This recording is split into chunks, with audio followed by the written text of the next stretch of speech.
Assalamualaikum. Ngayon gagawa ako ng sago sweet with mango. Now I will boil the 2 liter of full cream milk and I will let it this one simmer for about 5 minutes. Now I'm going to mix my sago. I soak it in the water first.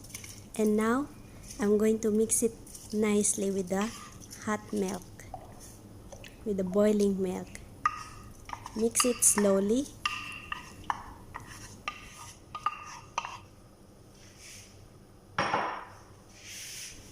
Now, I'm going to mix it slowly with medium heat.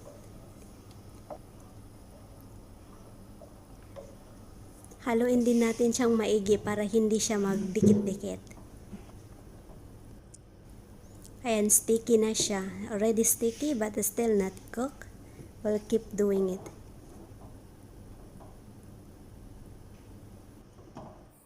Ngayon, lalagyan ko siya ng 3 kutsarang sugar.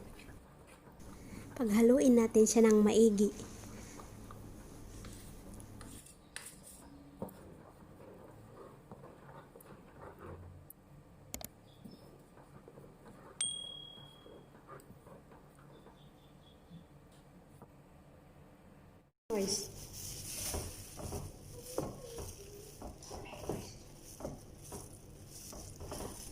Now it's become cold. I have to mix now the other ingredients. Ito na yung macapuno ko, macapuno na o kaya yung coconut meat. Halo ko siya. I will mix it nicely together with the sago. This is already my sugar, because this is less sugar actually, and this is sweet, is very healthy.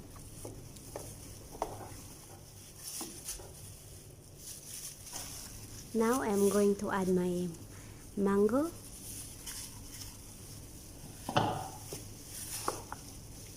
Bismillah, this is so delicious.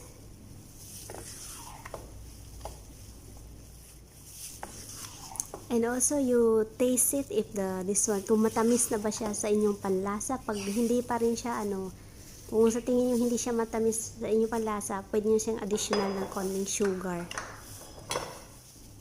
Now I'm going to transfer it in the big bowl. Slowly. This is Bismillah.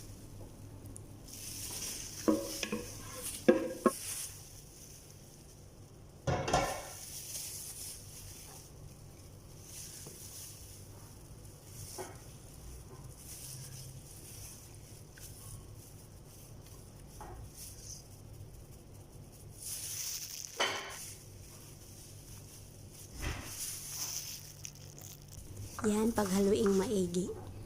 Ngayon, lalagay ko ng aking coconut powder. Sprinkles on the top of this one, sago. My delicious sweet. And now, with the toppings of another sliced mango.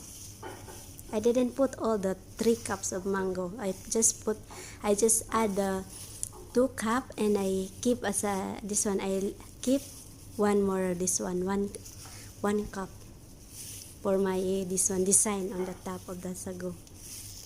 See, this is the delicious sago mango sweet.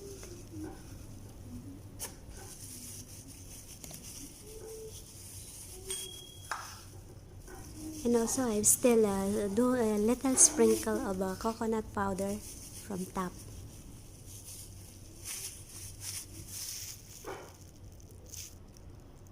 You can see it's so delicious and healthy sweet.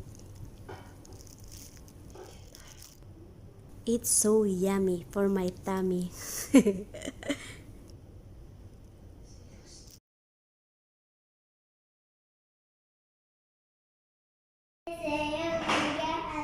Welcome back. Another day.